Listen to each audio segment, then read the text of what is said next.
the way it was executed. And yes, the fact that I have a little cameo in there with our star Wilmer Valderrama has nothing to do with my admiration for the film. But anyway, yeah, I'm totally proud of the film, and it was a great once-in-a-lifetime opportunity. But maybe it'll happen again, right? El Muerto Dos, or they'll make a movie about something else I create. Javiland, the movie, you know, like the Kentucky Fried Movie. Anybody remember that from the 70s? Anyway, so what am I doing now? The radio show. Oh, yeah, I'm sorry. So comic, the film. I'm currently hosting another radio show, which started in November, and that's called Planet Comic Book Radio. And you can go to planetcomicbookradio.com, and you'll see that, you know, we got a big webpage for that. And that's one of 3 shows heard on PerspectiveRadio.com. It's a radio station out here locally in Southern California, up in El Monte. And that radio station is, I don't know what's the right word, it's run, I guess, by the New Vein Foundation, President Enrique Diaz and his great staff of board members and directors there. Yeah, it's this great foundation, and they do a lot of great work in the San Gabriel Valley. You know, they do a lot of work with the community in regards to promoting literature and the arts. So they asked me to, well, they kind of brought up the fact that they wanted me to do an interview on one of their other shows. And then I go, yeah, I'll do an interview on your media on your film show. And then we just kept talking, and I kept talking to Renato Aguirre. He's one of the producers on the shows. How much I love comics and, you know, traveling and meeting people and blah, blah, blah. And then he goes, you know, you should host your own show. So, folks, when you get an opening like that, you take it if you want it. I go, you're absolutely correct, Renato. I should host my own radio show. I will send you an email tomorrow with the outline, the proposal. And I literally did. I told him how I was going to do the show. Just give me complete autonomy to do the show, you know, because I'm very particular on the comics I like to do and talk about and promote. Wink, wink. And they go, fine, you do whatever you want. Just, you know, please do it weekly if you can, build an audience. So I've been doing that since November, and it's pretty much been weekly, every Tuesday at 5 o'clock Pacific time. There's been a couple of holidays like Christmas and New Year's last year, and then sometimes I'll just need a day off, you know, just come back from a long weekend in Portland, partying up there with the crazy Portland cartoonists for Stumptown, or coming back from some other show.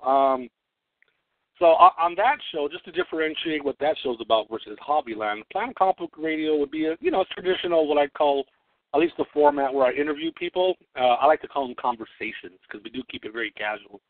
But I definitely have a, you know, good list of questions, and the people on there are pretty much, I'd say 80-90% they're independent comic creators, meaning they either self-publish their own work or they work for, you know, kind of freelance. They just kind of do different comics for different companies.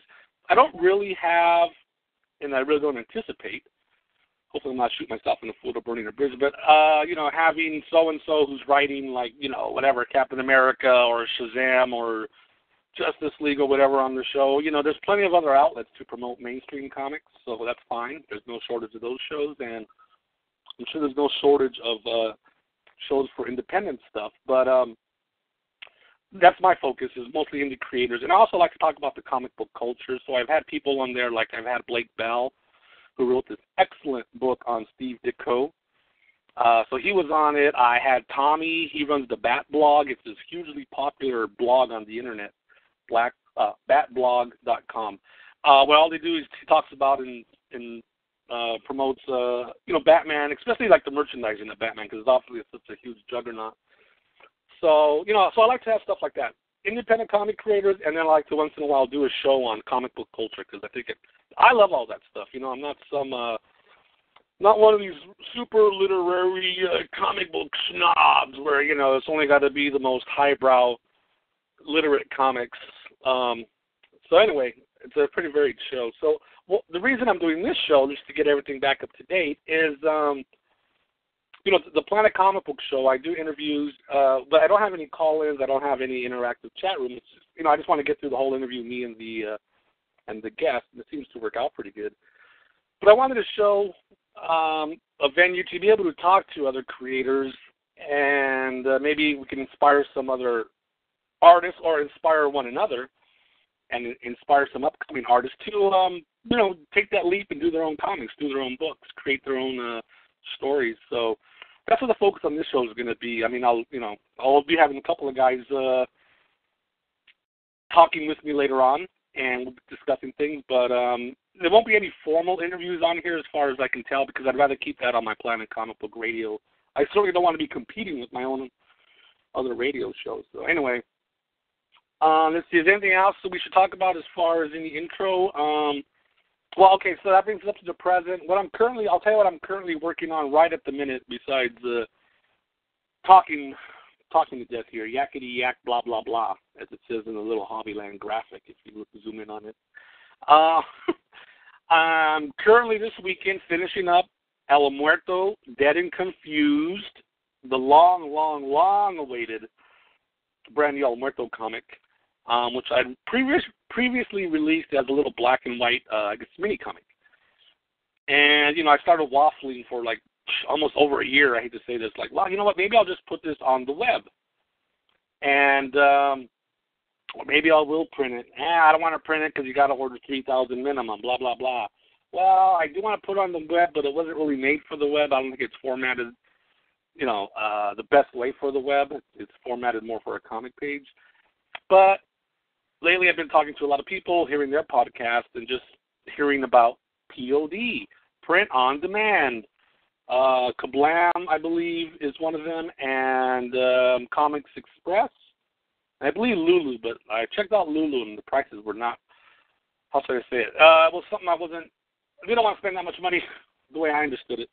So anyway, I'm going with Kablam.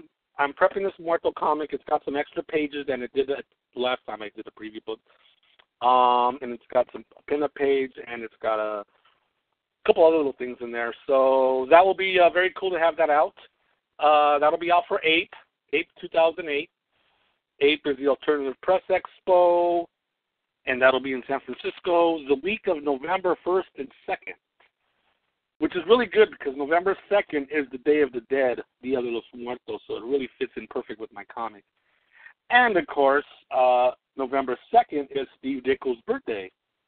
And Steve Ditko is, of course, a very, very important creator in the history of comics. And people who know me for any bit of time will know that besides him, him and Jack Kirby have been two of the greatest influences, the two primary influences as far as me getting into comics. And Jack Kirby would have been 91 this last week. He had a birthday, I think, last week on Tuesday. Hope I got that right. So anyway, so that's for Abe. I'll have that coming out. And I have something else I've been working on that's coming out. It's going to be post-Ape. It wasn't going to be for Ape, but there was too much stuff to try, but too much stuff to get out, so we kind of moved that. But as you guys in the chat room are mentioning, Ape is the best convention according to Joshua Campbell, and I have to say Joshua Campbell is correct. He's correct again. That's my favorite show. I've been doing that for 10 years straight. So this Ape coming up on the 2nd of November will be my 10th Ape in a row. And I debuted El Muerto at Ape when it was in San Jose back in 1998. And pretty much every year I've had a new El Muerto book of some type. Like I said, a lot of, mostly zines and mini comics and such, and then the occasional comic book. So it's going to be great to be there. I just got word from Justin Duda from Comic-Con that, I do have my table. They sent a couple weird emails out the other day that, dear Comic-Con exhibitor, we have to inform you that you are put on a waiting list, which made my jaw drop. I was pissed. My blood pressure went out of control.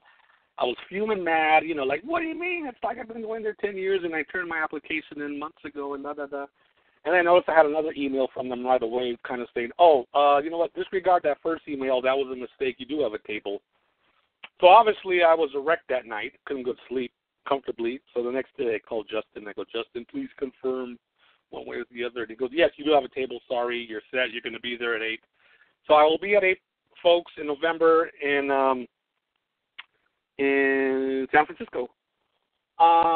Okay, so I have another comic book I'm putting out. Demolition Dove. If that sounds like a crazy concept, you're right. Give yourself a yes prize.